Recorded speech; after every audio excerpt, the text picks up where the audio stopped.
Hello friends, টেক্সারিং online চ্যানেলে আপনাদের সকলকে জানাই স্বাগতম। আজ অর্থাৎ 13ই ফেব্রুয়ারি বুধবার রাজ্য সরকার এবং কেন্দ্র সরকারকে মিলিয়ে ছটি বড় সুখবর, ছটি বিগ ব্রেকিং নিউজ বেরিয়ে এসেছে। আজ 13ই ফেব্রুয়ারি বুধবারে আপনি যদি ভারতীয় নাগরিক হয়ে থাকেন এবং পাশাপাশি আপনি যদি পশ্চিমবঙ্গের স্থায়ী বাসিন্দা হয়ে থাকেন, তাহলে এই ছটি আপডেট কিন্তু আপনার জন্য খুবই গুরুত্বপূর্ণ। তাই ভিডিওটিকে একটুও স্কিপ না করে, অর্থাৎ একটুও না কেটে প্রথম থেকে শেষ পর্যন্ত দেখতে থাকুন। এই ছটি আপডেটই কিন্তু আপনার জন্য একান্ত জরুরি। তো চলুন বন্ধুরা, ভিডিওটি শুরু করা যাক। আর শুরু করার পূর্বে আমি আপনাদের কাছে একটা ছোট্ট রিকোয়েস্ট করব, আপনি যদি আমাদের চ্যানেলে নতুন হয়ে থাকেন তাহলে দেখুন চ্যানেলে অথবা ভিডিও নিচে একটা লাল কালারের সাবস্ক্রাইব বাটন রয়েছে, ওই সাবস্ক্রাইব বাটনে ক্লিক করে আমাদের চ্যানেলটিকে সাবস্ক্রাইব করে রাখবেন। সাবস্ক্রাইব করার পরেই দেখবেন একটা বেল আইকন আসবে, সেটাকেও প্রেস করে রাখবেন, যাতে যখনই আমরা এই রকম ধরনের লেটেস্ট ট্রেন্ডিং হেল্পফুল ভিডিও নিয়ে আলোচনা করব তখন সর্বপ্রথম নোটিফিকেশনটি আপনাদের কাছে পৌঁছে যাবে। তো ফ্রেন্ডস, প্রথম যে আপডেটটি বেরিয়ে এসেছে সেখানে দেখুন বলা হচ্ছে, সাবধান, একাধিক ব্যাংক অ্যাকাউন্ট থাকলে বিপদে পড়তে চলেছেন। আপনার দুটি ব্যাংক অ্যাকাউন্ট, তাহলেই বিপদ নিশ্চিত। অনেক ক্ষেত্রে চাকরিজীবীদের দুটি অ্যাকাউন্ট থাকার সম্ভাবনা থাকে, একটি অফিসের স্যালারি অ্যাকাউন্ট ও অন্যটি নিজস্ব অ্যাকাউন্ট। তবে এমন দুটি অ্যাকাউন্ট থাকলে সমস্যা তৈরি হবে। প্রতিটি ব্যাংকে একটি সর্বনিম্ন ব্যালেন্স রাখা প্রয়োজনীয়, এমনই নিয়ম ব্যাংকের।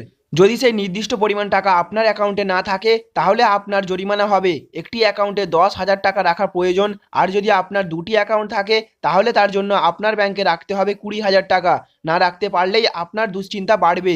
তাহলে ফ্রেন্ডস, বুঝতে পারলেন, আপনার কাছে যদি দুটি ব্যাংকের অ্যাকাউন্ট থাকে তাহলে কিন্তু আপনাকে মিনিমাম 10,000 টাকা করে রাখতে হবে প্রত্যেকটা ব্যাংকে, নইলেই আপনাকে দিতে হতে পারে জরিমানা।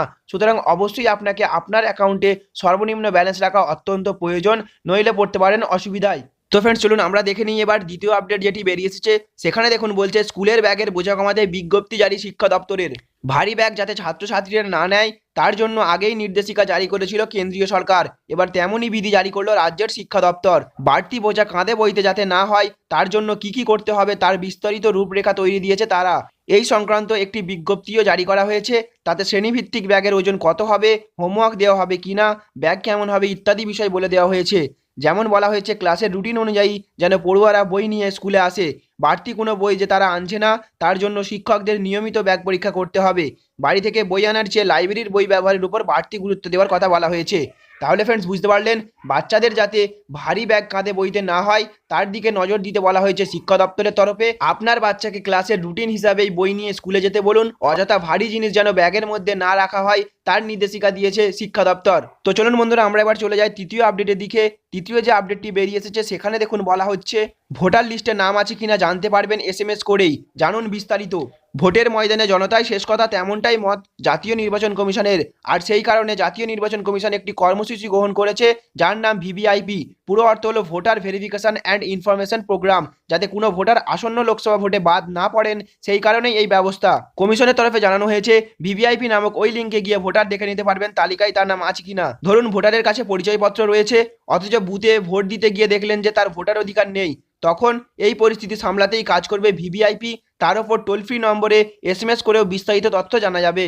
তাহলে ফ্রেন্ডস, বুঝতে পারলেন, এবার আপনি আপনার ফোন থেকেই জানতে পারবেন আপনার নাম ভোটার লিস্টে আছে কিনা। স্ক্রিনে দেওয়া টোল ফ্রি নম্বরে SMS করে আপনি জানতে পারবেন আপনার নাম ভোটার লিস্টে আছে কিনা। তো চলুন বন্ধুরা, আমরা চলে যাই এবারে চতুর্থ আপডেটের দিকে। চতুর্থ যে আপডেটটি বেরিয়ে এসেছে সেখানে বলা হচ্ছে, লোকসভা নির্বাচনের আগে রাজ্য পুলিশে বড়সড় রদবদল। আসন্ন লোকসভা নির্বাচনের আগে রাজ্য পুলিশে বড়সড় রদবদল। মঙ্গলবার এই মর্মে এক নির্দেশিকা জারি করে বলা হয়েছে, মূলত নির্বাচনের আগে নির্বাচন কমিশনের নির্দেশ মোতাবেক যাতে পক্ষপাতিত্বের অভিযোগ না ওঠে সেই কারণেই এই বদলি করা হয়। এমনকি যেসব সাব ইন্সপেক্টররা নিজ নিজ জেলায় কর্মরত তাদেরও বদলির নির্দেশ দেওয়া হয়েছে। আসন্ন লোকসভা নির্বাচনের কথা মাথায় রেখে বিভিন্ন জেলার ADG, IG পদমর্যাদার অফিসারদের বিশেষ দায়িত্ব দেওয়া হয়েছে। ADG সাউথ বেঙ্গলের দায়িত্বে আছে হাওড়া কমিশনারেট, হাওড়া গ্রামীণ, Barrackpore commissionerate, Bidhannagar commissionerate, Basirhat police duty, Barasat police duty ইত্যাদি ইত্যাদি। তাহলে ফ্রেন্ডস, বুঝতে পারলেন, লোকসভা নির্বাচনের আগে রাজ্য পুলিশে বড়সড় রদবদল করতে চলেছে সরকার। পঞ্চম যে আপডেটটি বেরিয়ে এসেছে সেখানে বলছে, চ্যানেল বাঁচতে 31শে মার্চ পর্যন্ত সময় বাড়ালো ট্রাই। পছন্দের চ্যানেল বেছে নেওয়ার সময়সীমা ফের বাড়ালো ট্রাই। সময়সীমা বাড়িয়ে 31 মার্চ পর্যন্ত করা হয়েছে। ট্রাইয়ের এই সিদ্ধান্তে গ্রাহকেরা আরও কিছুটা সময় পেলেন, তবে বারবার নিয়ম বদলানোয় ক্ষুব্ধ MSO কেবল অপারেটরদের একাংশ। বিল কি করে দেওয়া হবে তা নিয়ে প্রশ্ন তুলছেন তারা, পাশাপাশি আশঙ্কা করছেন নতুন ব্যবস্থা চালু করতে আরও সময় লাগবে। তারা বলছেন সময় নিয়ে কাজ করলেই ভালো হয়, তাতে সবার সুবিধা। মঙ্গলবার telecom regulatory authority of India এক বিবৃতিতে জানিয়েছে নতুন ব্যবস্থায় যাওয়ার জন্য সময়সীমা বাড়ানো হলো। 31শে মার্চ পর্যন্ত গ্রাহক নিজেদের পছন্দের চ্যানেল বেছে নিতে পারবেন। তাহলে ফ্রেন্ডস বুঝতে পারলেন, এবার আপনি সুযোগ পাবেন 31শে মার্চ পর্যন্ত চ্যানেল বাছার জন্য। নতুন নির্দেশিকায় ট্রাই আবারও বাড়িয়ে দিল সময়সীমা চ্যানেল বাছার। সুতরাং এবার আপনি 31শে মার্চের মধ্যে আপনার পছন্দের চ্যানেল বেছে নিতে পারবেন। 6 নম্বর যে আপডেটটি বেরিয়ে এসেছে সেখানে বলছে বুধবারই শেষ হতে পারে জিজ্ঞাসাবাদ পর্ব, তারপরই কলকাতা ফিরতে পারেন নগরপাল। সম্ভবত বুধবারই ঢুকতে চলেছে পুলিশ কমিশনার রাজীব কুমারের জিজ্ঞাসাবাদ পর্ব। বুধবার শেষ হবে প্রথম দফার জিজ্ঞাসাবাদ। সিবিআই সূত্রের খবর, আবারও তদন্তকারীদের মুখোমুখি হতে হবে রাজীব কুমারকে। বুধবার জিজ্ঞাসাবাদ পর্ব শেষ হলে তাকে কলকাতা ফেরার অনুমতি দেওয়া হবে আরও কিছু উত্তর তৈরি করার জন্য। বুধবারের জিজ্ঞাসাবাদ পর্ব সঠিকভাবে হলে তবেই কলকাতা ফিরবেন তিনি। সূত্রের খবর, সিবিআই সারদা কাণ্ডে আরও কিছু প্রশ্নের উত্তর দিতে কলকাতা ফিরতে চেয়েছেন পুলিশ কমিশনার, বানাবেন উত্তরপত্র। গোটা এই প্রক্রিয়ার নিজে নজর রাখছেন সিবিআই ডিরেক্টর ঋষি শুক্লা। দিল্লি সূত্রের খবর, প্রয়োজনে আগামী দিনে আবারও জিজ্ঞাসাবাদের জন্য ডাকা হবে পুলিশ কমিশনারকে। তাহলে ফ্রেন্ডস বুঝতে পারলেন, রাজীব কুমার ভার্সেস সিবিআই পর্ব শেষ হতে পারে বুধবার, অর্থাৎ আজ যদি সঠিকভাবে জিজ্ঞাসা পর্ব সম্পূর্ণ হয় তাহলে কিন্তু তিনি অর্থাৎ রাজীব কুমার কিন্তু অনুমতি পাবেন কলকাতায় আসার জন্য। তাহলে ফ্রেন্ডস বুঝতে পারলেন, এই ছিল আজকের 6টি আপডেট। এই আপডেটগুলি তথা এই ইনফরমেশনগুলি যদি আপনাদের ভালো লেগে থাকে তাহলে অবশ্যই একটা লাইক করবেন, চ্যানেলে নতুন হয়ে তাহলে চ্যানেলটিকে সাবস্ক্রাইব করবেন এবং ফ্রেন্ড এরকমই আপডেট সবার আগে পাওয়ার জন্য চ্যানেলটিকে সাবস্ক্রাইব করে রাখবেন। Thank you friends, thank you for watching.